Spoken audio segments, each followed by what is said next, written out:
వారి కళ, వారి ఆశయం, వారి ఆశీస్సులు. అలాంటి పేదరికం లేని సమాజాన్ని మనం నిర్మాణం చేయలేమా అని ఆలోచించినప్పుడు ఇది అసాధ్యం కాదు, అందరం అనుకుంటే సాధ్యం, అది తప్పకుండా సాధిస్తామని చెప్పి నేను మీకు తెలియజేస్తున్నాను. ఇంకొక పక్క మీరు ఒక్కసారి ఆలోచిస్తే ఈరోజు ప్రతి ఒక్కరి ఆరోగ్యం చాలా ముఖ్యం. నేను ఇక్కడికి వచ్చినప్పుడు హెల్త్ గురించి మాట్లాడుతున్నాం కాబట్టి అందుకే ఈ ప్రభుత్వం ఒక వినూత్నంగా ఆలోచించాం. యూనివర్సల్ హెల్త్ కవరేజ్ తీసుకొచ్చాం. ఈ రాష్ట్రంలో ఉండే చిన్న పెద్ద అందరికీ 2,50,000 రూపాయలు హెల్త్ ఇన్సూరెన్స్ కల్పించే బాధ్యత ఈ ప్రభుత్వం తీసుకుంటామని చెప్పి కూడా నేను మీకు తెలియజేస్తున్నా. అంతేకాకుండా పేదవాళ్ళందరికీ 25 లక్షల వరకు విలువైన వైద్య సేవలు అందించడానికి ప్రభుత్వ విధానంతో ముందుకు పోతున్నాం. ఇంకొక పక్క మీరు ఒక్కసారి చూస్తే ఒక మంచి ప్రాజెక్టుని తీసుకొచ్చాం, సంజీవని.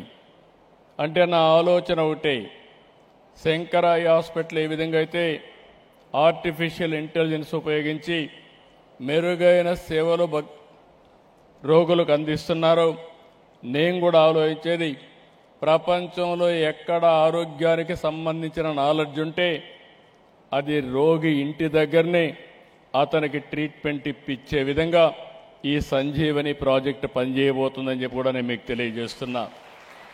ఈ రాష్ట్రంలో ఉండే 5 కోట్ల మంది ప్రజల యొక్క హెల్త్ రికార్డ్స్ అన్నీ ఆన్లైన్లో పెట్టి డిజిటలైజ్ చేసి హాస్పిటల్స్ కానీ అదే మాదిరిగా ఎవరైతే ప్రాక్టీషనర్స్ ఉంటారో ఏఎన్ఎం వరకు ఆన్లైన్లో ఉంటారు. బిల్ గేట్స్ సహకారంలో వాడు ఫౌండేషన్ ద్వారా ప్రపంచంలో ఉండే నాలెడ్జ్ కానీ టెక్నాలజీ వాళ్ళు తీసుకొస్తారు. ఇప్పటికే ఒక పైలట్ ప్రాజెక్ట్ జరుగుతూ ఉంది. ఈ ప్రాజెక్ట్ కానీ వస్తే రాబోయే రోజుల్లో ప్రపంచానికి ఆరోగ్య విషయంలో ఆంధ్రప్రదేశ్ ఒక మోడల్గా తయారవుతుంది. ఇది ప్రివెంటివ్ హెల్త్కి పోతున్నాం.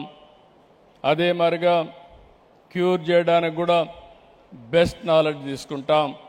ఇంకొక పక్క రియల్ టైం మానిటరింగ్ కూడా చేసి ఏ విధంగా తక్కువ కాస్ట్తో సమర్థవంతంగా హెల్త్ ఇవ్వగలుగుతామో హెల్త్ ఇచ్చే విధంగా ముందుకు పోతానని చెప్పి కూడా నేను మీకు తెలియజేస్తున్నా. ఈరోజు మనందరం గుర్తుపెట్టుకోవాల్సిన అవసరం ఉంది.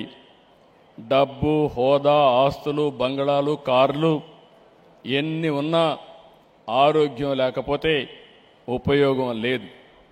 అందుకే మనం గుర్తుపెట్టుకోవాల్సింది అనారోగ్యమే నిజమైన పేదరికం.